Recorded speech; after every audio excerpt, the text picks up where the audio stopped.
point is, where do you see pastors, really solid pastors, strong, godly pastors, joking around about sex, talking about sex, getting their people to laugh like he's in some kind of comic stand-up performance? And I mean, this is what we've got with a lot of our mega churches and a lot of the pastors out there today. And they don't have to be like stand-up comics, but these are the kind of relevant messages that we hear. Let's get the people in. Let's talk about these topics like sex and money and how to raise your kids, so you can get your kids to obey you, and just all these relevant topics. And we'll throw Jesus in here and there. We'll throw sin in a little bit. We'll talk about the crossover here. We'll just add these things to the mix. And yet, they leave their people sitting out there week after week, starving to death, or leave their people that's coming week after week lost and on their way to hell.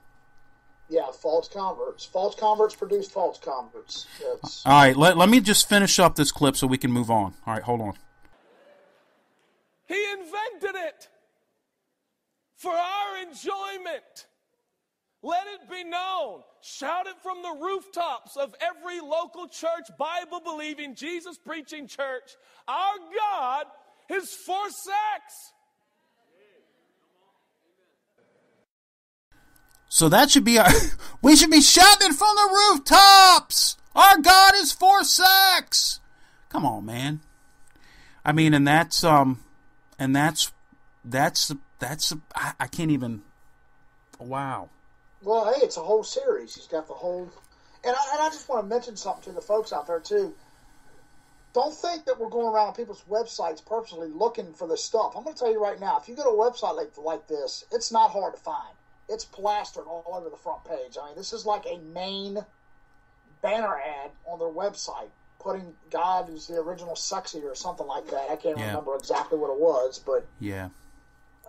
So it's not like we're just going around, let's go to this church website and see if we can find a really bad sermon that we can critique. No? Well, we have been called referees. You and I, we've been called referees. I didn't know. Yeah, I saw a couple of comments like that. Yeah, but look, it's not like we're look. This is the deal. This is not biblical teaching. This is not, man. This is not biblical preaching and teaching. This is not something that is gonna draw people to Christ. This actually, what it does is it makes Christianity really look foolish.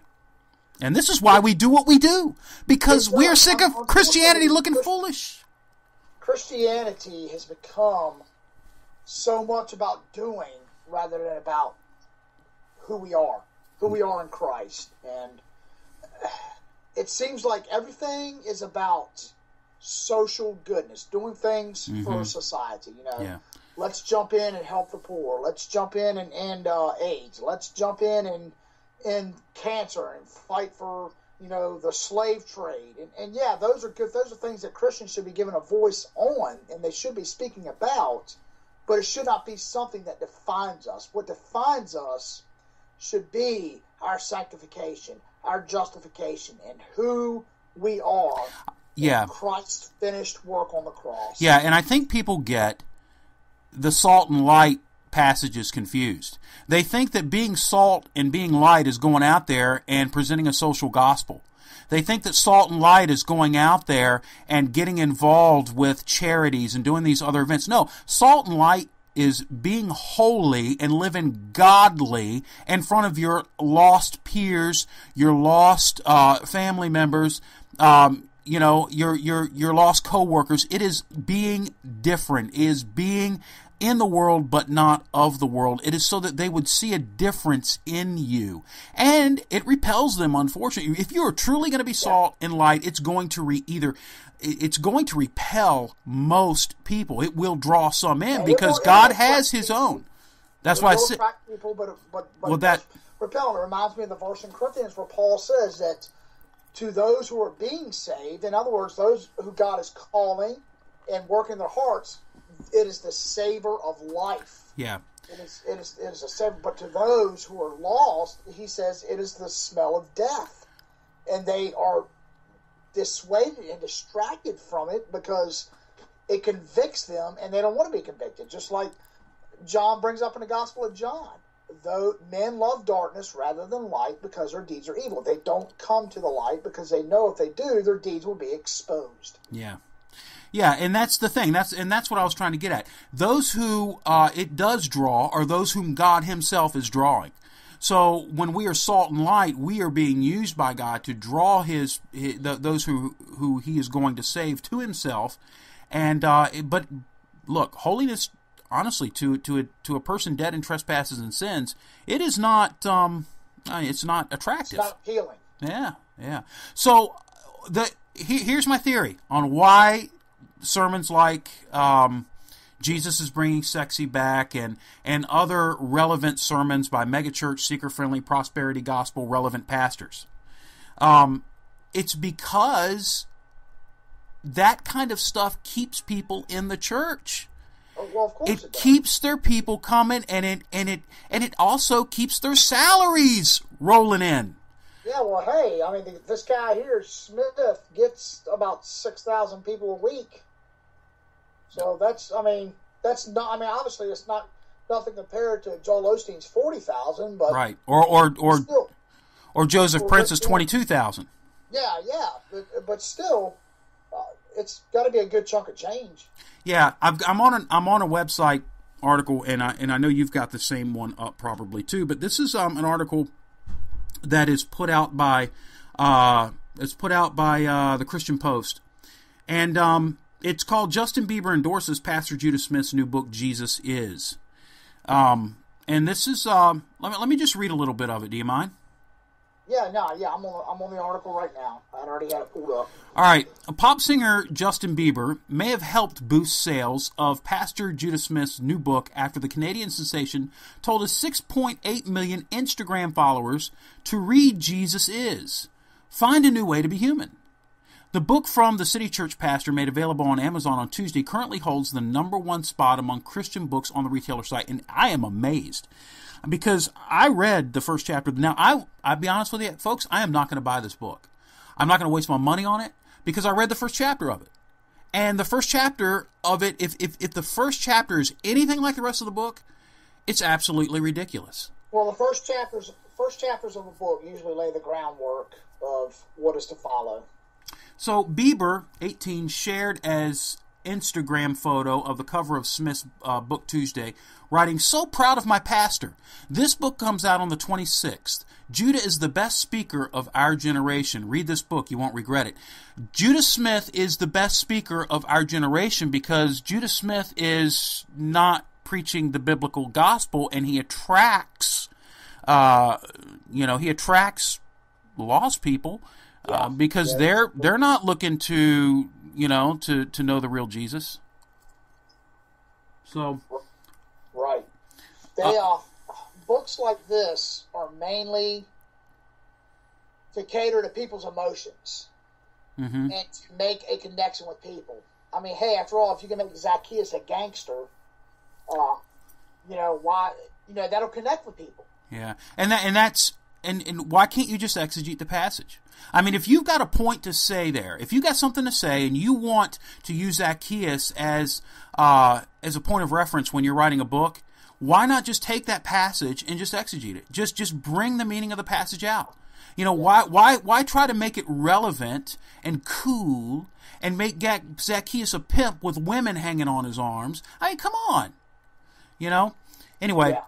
Although February 26 is listed on Amazon as the official publication date for Jesus Is, Smith's book went on sale yesterday, according to the promotional website launched by the publisher Thomas Nelson. Smith, who is lead pastor of the City Church in Seattle, along with his wife Chelsea Smith, has been sending photos and videos with Bieber, although the full extent of their relationship is not known. I'm not going to read any more of it. If you want to, you can, but it's a pretty long article. But I just wanted to give folks, just a background of why we're doing the Judah Smith thing. I actually saw that post last week, and I took it. I had my iPad there. I'm just perusing through Facebook, and somebody had shared that link, and I said, "Man, I can't." I looked at it. I said, "Oh my goodness, you got to be kidding!" I said, "We got to talk about this." So I just kind of snapped. How you can snap your photo there with your iPad. I just snapped a photo of it, and I said, "I'm gonna talk to Steve and try to share this. But well, what's funny is if you read down to the end of the article, Amazon has this book Jesus Is listed under Christian theology. Zacchaeus being a gangster doesn't quite fall into the category of theology. Now, in all fairness to Judah Smith, we have not read the entire book, nor do we claim to. I'm not going to read the entire book, and I know people will say, it's not fair for you to do. Well, we're not doing a book review. We're doing really a Judah Smith review, sort of, with the idea of mega church seeker friendly pastors, and that whole mega church prosperity gospel, purpose driven gospel, relevant sermons that these pastors preach. So, anyway, we are going to look at we've been talking about the Zacchaeus thing. We really ought to just read a little bit of it. What do you think? Do you want to do the honors, or do you want me? I can read a little bit if you want. All right, start with Zacchaeus the gangster. But look, you gotta really put some. You gotta play the part. You know what I mean? Okay. All right. Well, let me get to the page. I'm on the book. I just got to get to the page. Okay. Yeah. Zacchaeus the gangster. Here we go. Jesus. Well, let me preface it with this. He spends the first 3 or 4 pages talking about sin, which is okay, and he talks about how Jesus doesn't have, or God doesn't have a classification of sins, which actually is not true, somewhat not, and that all sins are the same, which is somewhat true, somewhat not. But anyway, he starts out with Zacchaeus. He calls Zacchaeus, the subtitle is Zacchaeus the Gangster. And he says, Jesus didn't have a rating system for sin either. He was willing to accept anyone, to love anyone. Nowhere is this more evident than in the story of Zacchaeus the tax collector. I should mention up front that when I read Bible stories, all the main characters have accents. Okay, here he goes, get into the cool, relevant hit part. That's just how my mind works. Concentration has never been my strong suit, and I suspect the accents are a desperate ploy sponsored by my brain to keep me focused. Zacchaeus, in my mind, was a bit of a gangster. There it is.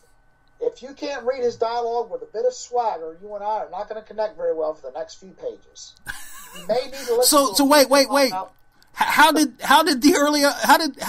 Christians before this generation? How did they connect when they read the story? Yeah. Well, he says you may need to listen to a few hip hop albums and try again. Okay. So who are you going to listen to? Tupac. I was thinking about Tupac. Yeah, Tupac. Go ahead. In case you aren't familiar with the story, Zacchaeus was a tax collector. Actually, he was a chief tax collector, and he was also really short. That's important. Then he gives the context. He tells the story of Luke 9, 1 through 10. So he just reads that. He goes on and says, interesting backstory. Israelites of Jesus' days looked at tax collectors, thieves and pimps. As thieves and pimps. And that did they know what a pimp was? I kind of think I'm sure he's trying to bring the whole story into modern terms, but no, I don't think pimp would have been an accurate word. Thief, yes. Now, I got in my mind the big Cadillac, right?